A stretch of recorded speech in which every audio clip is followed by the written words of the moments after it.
മധുവന്തിയോ Yemen കല്യാണിയോ? അതൊരിക്കലും മേഘമൽഹാറല്ല.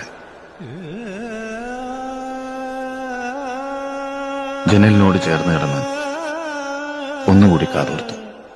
ഒരു നറു പുഷ്പമായി എന്നേർക്കു നീളുന്ന മിഴിമുനയാരുടേതാവാ.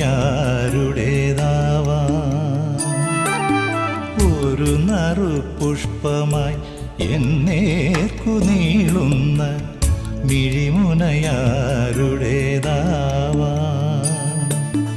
ഒരു മഞ്ജുഹർഷമായി എന്നിൽ തുളുമ്പുന്ന നിനവുകളാരെയോർത്താവാ.